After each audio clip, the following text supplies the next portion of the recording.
Hello everyone. आज की इस वीडियो में हम बात करेंगे Crosby 14 steps to quality management.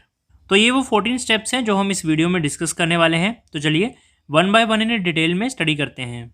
सबसे पहला है मैनेजमेंट कमिटमेंट। मैनेजमेंट को क्वालिटी इंप्रूवमेंट की नीड को समझना चाहिए और उसे एडोप्ट करना चाहिए। मैनेजमेंट को टाइम टू टाइम ये चेक करते रहना चाहिए कि क्वालिटी के मैटर में वो कहाँ स्टैंड करते हैं। इसके लिए मैनेजमेंट को ऑपरेटिंग डिपार्टमेंट में डिफेक्ट प्रिवेंशन टेक्निक का यूज़ करना चाहिए। तो कंपनी में एक क्वालिटी पॉलिसी की ज़रूरत होती है जो ये बताती है कि कैसे एक इंडिविजुअल रिक्वायरमेंट के अकॉर्डिंग परफॉर्म करे। सेकंड है क्वालिटी इम्प्रूवमेंट टीम। हर एक डिपार्टमेंट के रिप्रेजेंटेटिव या मैनेजर एक साथ क्वालिटी इम्प्रूवमेंट की टीम बनाएं। इन टीम का काम होगा क्वालिटी इम्प्रूवमेंट प्रोग्राम को रन करना। इस टीम में वो लोग होने चाहिए जिन्हें सफिशिएंट नॉलेज, स्किल्स, कमिटमेंट है क्वालिटी इम्प्रूवमेंट के प्रोग्राम पर काम करने की। ऐसा ना हो कि जो मैनेजर या रिप्रेजेंटेटिव आप असाइन कर रहे हैं इस क्वालिटी इम्प्रूवमेंट प्रोग्राम के लिए, उसमें वो नॉलेज या स्किल्स ही नहीं है कि वो प्रोडक्ट या प्रोसेस में क्वालिटी में इम्प्रूवमेंट कर सकें। थर्ड है क्वालिटी मेजरमेंट। मैनेजमेंट को क्वालिटी का स्टेटस डिटरमाइन करना होगा। इसका मतलब ये है कि हर एक डिपार्टमेंट या एरिया जिसमें किसी भी एक्टिविटी में इम्प्रूवमेंट पॉसिबल है या फिर जहां करेक्टिव एक्शन लिया जा सकता है डिफेक्ट को कम करने के लिए, तो वहां क्वालिटी मेजर्स को इस्टेब्लिश करना, ताकि पहला क्वालिटी में इम्प्रूवमेंट की जा सके, दूसरा डिफेक्ट में कमी लाई जा सके। इन क्वालिटी मेजर्स या टास्क को डिलीवर करना होगा उन लोगों में जो इस काम को करेंगे, ताकि डिफेक्ट को प्रिवेंट किया जा सके। फोर्थ पॉइंट है cost of quality. Cost of quality का मतलब है cost of not getting product quality, कि जो हमने प्रोडक्ट प्रोड्यूस किए हैं वो हमारे क्वालिटी स्टैंडर्ड्स के अकॉर्डिंग प्रोड्यूस नहीं हुए हैं, और साथ में देन इम्प्रूव डिफेक्ट, जो भी डिफेक्ट आए हैं हमारी प्रोसेस में उसे इम्प्रूव करने में जो कॉस्ट लगी उसे हम कहेंगे कॉस्ट ऑफ क्वालिटी। तो कॉस्ट ऑफ क्वालिटी में एक तो जो हमने क्वालिटी स्टैंडर्ड्स के अकॉर्डिंग प्रोडक्ट प्रोड्यूस नहीं किए, मतलब जो डिफेक्ट रहे, और उस डिफेक्ट को इम्प्रूव करने के लिए क्या कॉस्ट रही, उसे हम कहेंगे कॉस्ट ऑफ क्वालिटी। तो कॉस्ट ऑफ क्वालिटी अगर माना जाए तो एक एब्सोल्यूट मेथड नहीं है परफॉर्मेंस मेजरमेंट का, लेकिन ये एक इंडिकेशन है कि कहाँ पर हमें एक्शन की ज़रूरत है और हम अपने डिफेक्ट को करेक्ट कर सकें। लेटर ऑन तो बाद में हेल्प करेगा मैनेजमेंट की एफिशिएंसी को इंक्रीज करने में, जिसका रिजल्ट होगा ग्रेटर प्रॉफिटेबिलिटी। क्योंकि यहाँ पर पहले तो हमने प्रोडक्ट में डिफेक्ट देखे, उसके बाद उस डिफेक्ट को इम्प्रूव किया, तो जितनी भी कॉस्ट लगेगी वो कॉस्ट हम रिड्यूस करेंगे, तो जैसे रिड्यूस होगा तो हमारी प्रॉफिटेबिलिटी दूसरी ओर बढ़ेगी। फिफ्थ है क्वालिटी अवेयरनेस। तो सबसे पहले मैनेजमेंट क्वालिटी स्टैंडर्ड्स को इस्टेब्लिश करेगी जो कि वो आने वाले टाइम में शॉर्ट टर्म या लॉन्ग टर्म में मीट करने वाली हैं। देन वो एम्प्लॉय को इसके बारे में अवेयर करेगी कि अगर ये क्वालिटी स्टैंडर्ड्स मीट नहीं होते हैं तो इन डिफेक्ट्स के लिए कंपनी को क्या कॉस्ट अकर होगी। एम्प्लॉयज़ को appropriate tool, technique, training provide करना, कंटिन्यूस सपोर्ट करना ताकि वो अपनी प्रॉब्लम को सॉल्व कर सके, और एनकरेज करना जब वो क्वालिटी स्टैंडर्ड्स को अचीव करें। सिक्स्थ है करेक्टिव एक्शन। अगर मैनेजमेंट प्रॉब्लम्स के बारे में डिस्कशन करती है तो ये ना सिर्फ इशू को सॉल्व करने में हेल्प करता है, बल्कि मैनेजमेंट की हेल्प करता है फ्यूचर टाइम में एक्शंस को इम्प्रूव करने के लिए। तो मैनेजमेंट को एक सिस्टमेटिक मेथड प्रोवाइड करना चाहिए जिसमें वो परमानेंटली प्रॉब्लम को सॉल्व करें। इसके साथ ऐसी प्रॉब्लम जिन्हें आइडेंटिफाई कर लिया गया है उन्हें इमीडिएटली, मतलब जल्दी से जल्दी सॉल्व किया जाना चाहिए ताकि डिफेक्ट्स को कम किया जा सके। सेवंथ है जीरो डिफेक्ट प्लानिंग। इम्प्रूवमेंट कब आती है? जब हम ओवरऑल क्वालिटी प्रोग्राम के हर एक स्टेप को अच्छे से फॉलो करते हैं।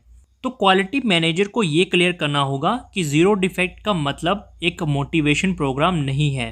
इसका पर्पस कंपनी के हर एक एम्प्लॉय को ये कम्युनिकेट करना है कि वो पहली बार में ही चीज़ों को सही तरह से करें। जो भी एक्टिविटी, टास्क, प्रोसेस वो परफॉर्म कर रहे हैं उसे फर्स्ट टाइम में ही वो अच्छे से करें।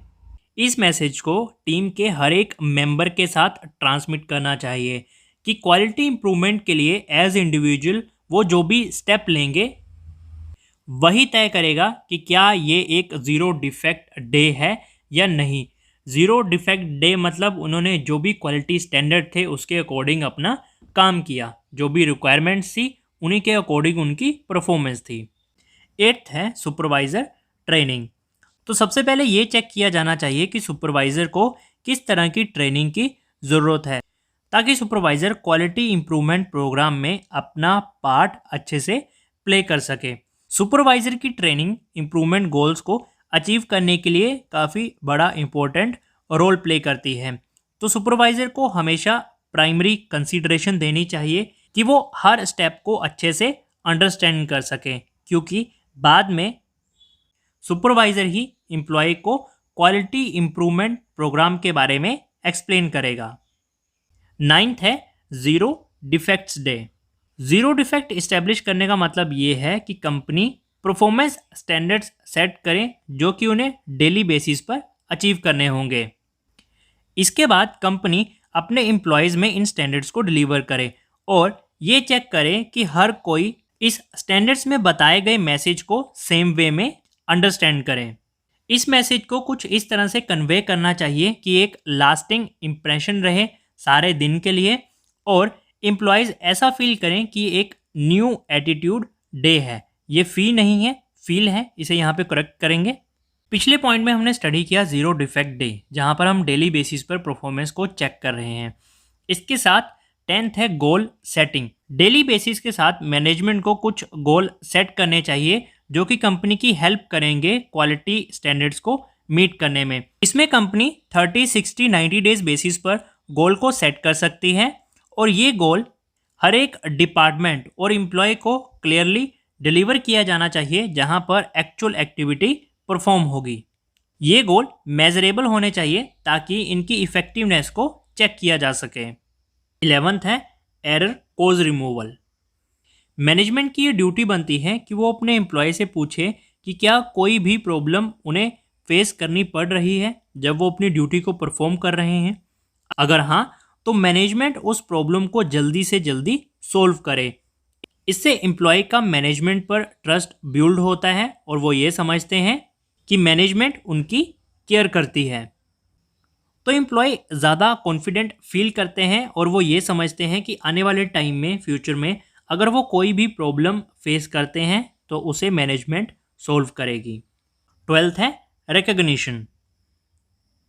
तो ये मैनेजमेंट के लिए ज़रूरी हो जाता है कि वो उन एम्प्लॉयज़ को रिकग्नाइज करें जो आउटस्टैंडिंगली परफॉर्म कर रहे हैं और टाइम टू टाइम गोल्स को मीट कर रहे हैं। रिकग्निशन किसी भी फॉर्म में हो सकता है, financial as well as non financial. Recognition का मैनेजमेंट को ये भी फ़ायदा होता है कि दूसरे एम्प्लॉयज़ को अप्रिशिएट करता है कि नेक्स्ट टाइम से वो पूरी डेडिकेशन के साथ काम करें और गोल्स को मीट करें। 13th है क्वालिटी काउंसिल्स।